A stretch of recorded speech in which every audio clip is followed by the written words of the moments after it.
And just like I feared, here we are just about 10 minutes later, a few miles down the road, and there's a prairie rattlesnake here that just got run over by the truck in front of me. About just 100 yards in front of me ran him over.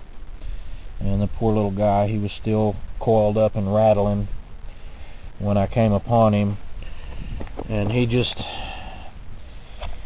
narrowly missed making it. He's still got his tail up, but he's been run over right across the head.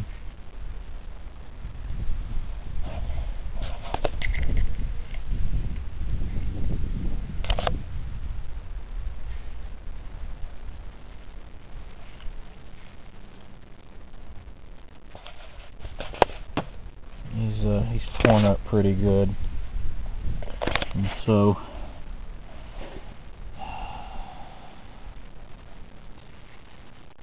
there's really nothing I'm going to be able to do for him besides euthanize him. And ironically, just so happens that tonight is the night I started carrying my med kit with me.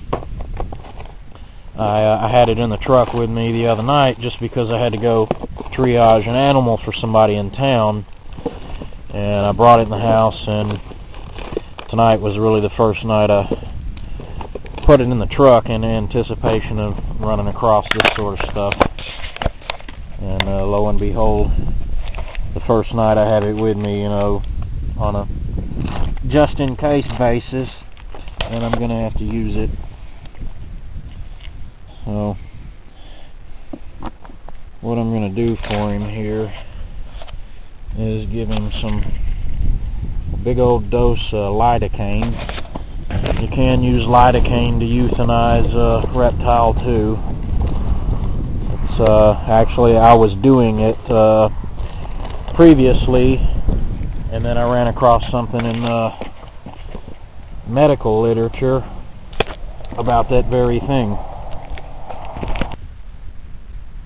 Still got his tail elevated, and so just going to introduce some lidocaine pretty much right in the top of the skull, and then right in the base of the skull, right along the spine. Give him a good big dose of it.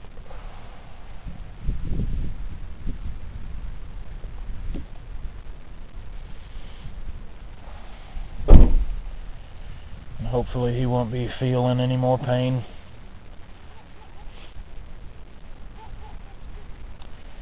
That was about 0.3 milliliter, which is a pretty good dose of lidocaine for a little animal like this.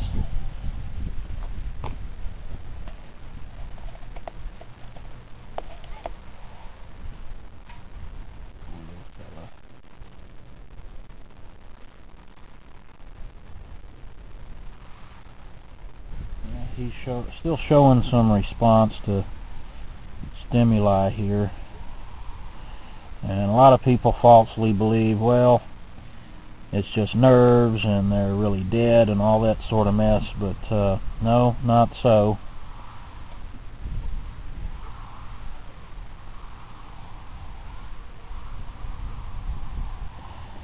I'm going to go ahead and give him some more lidocaine.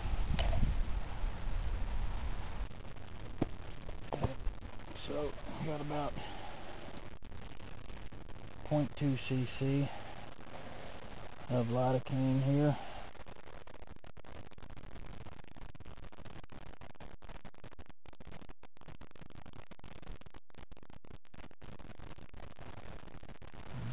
Right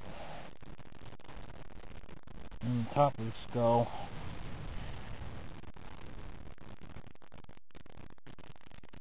Right in the area of what is the parietal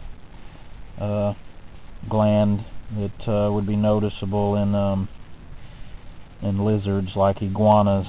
the little spot that's normally right on top of the head, which is a light sensory organ. Wow, I've got a scorpion just crawled right under my med kit here, trying to make himself home.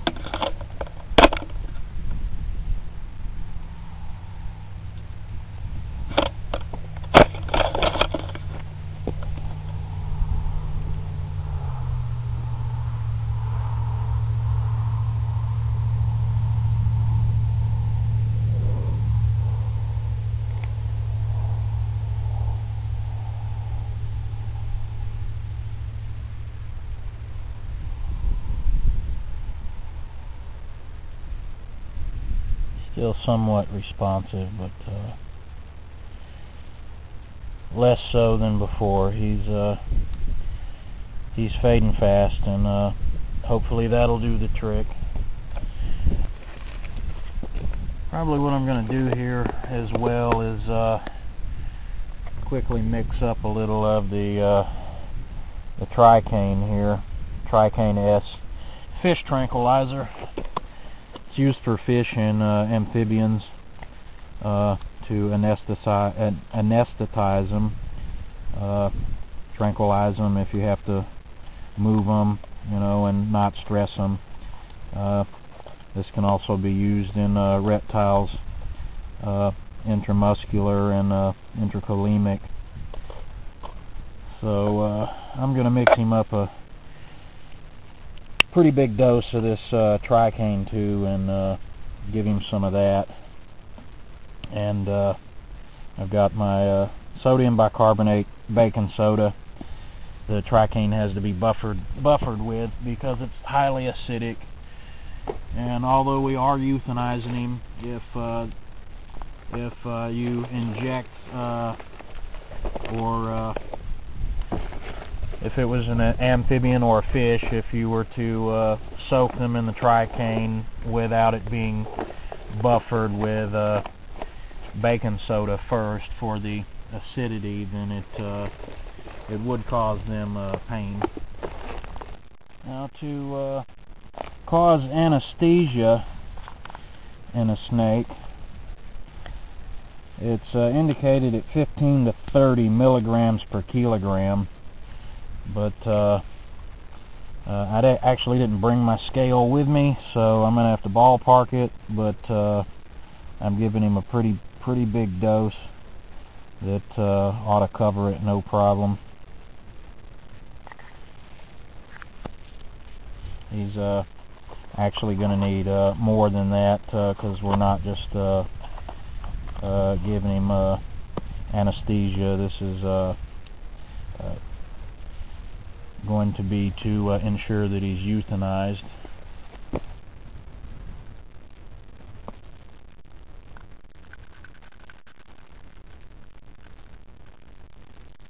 And you want to be careful to not get this Tricaine on your hands. Wash your hands after using it and all that good stuff.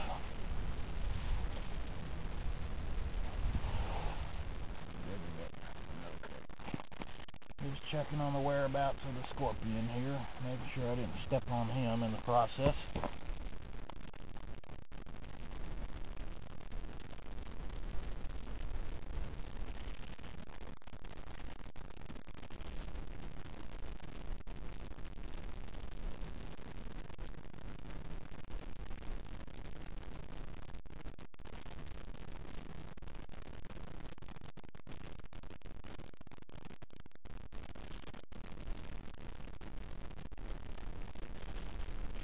I normally give injections on both sides of the spine and right on top of the skull.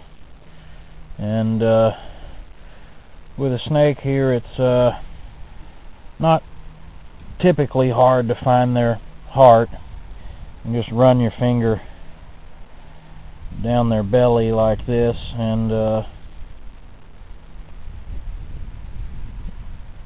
about a third of the way down or so, you'll generally feel it.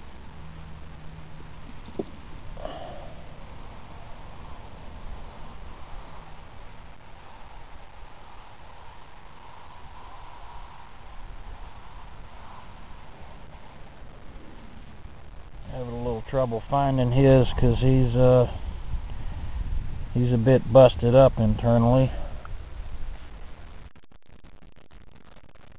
Yeah, I can see now from the markings here, he's got a laceration right there, and his heart might have been ruptured anyway.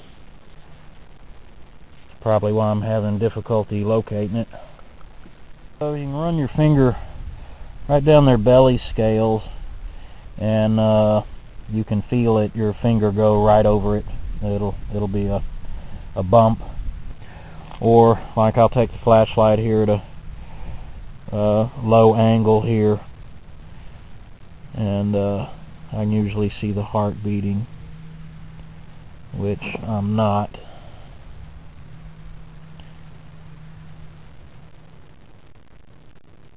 He's got a pretty good bit of internal trauma there. It got more than just his skull. He's got lacerations here all the way down the upper part of the body, so his heart was also part of that trauma. So, but what I'll do though, if their heart's still beating and I locate the heart, and I'll inject the Tricane right into their heart. You just take the needle underneath the scale, penetrates a lot better. You just go under the scale, and I'll inject it right under their heart. I'm just gonna inject him right in there in the body cavity, in the general area, and usually in just a few seconds their heart will stop. And but being reptiles though, that doesn't mean that they're dead just because their heart stops. A snake, he can still be alive even if you cut his head off. They can survive an hour or two without any blood or oxygen. That's because their metabolism is so low. It takes quite a long time for their brain to catch up to the fact that they don't have a body, or the rest of their body is dead. And so he's much less responsive now, but that's about all I can do for him to alleviate his suffering. Tricane and a whole bunch of lidocaine that I can nary afford to waste, but a situation like this, I'm not going to let him suffer. I'm going to use it and end his suffering humanely. But he's fading, and that's about all I can do there. I'll go ahead and load him in the truck and take him back to the house with me when I get back out there after a while, and see if there's anything else I can glean from it, and I'll go ahead and bury him out there at the house. It's where I take all my rescues and everybody that I have to euthanize. I've got a special place out there where I bury everybody. But that's it. Unfortunate. Second snake of the year, just a few miles down the road from where I just saw the first one, and I was able to save the first one and get him off the road, hopefully save his life for tonight. And the second one I run across here, unfortunately can't save him, got to euthanize him because the truck directly in front of me ran him over. But that's how it goes out here.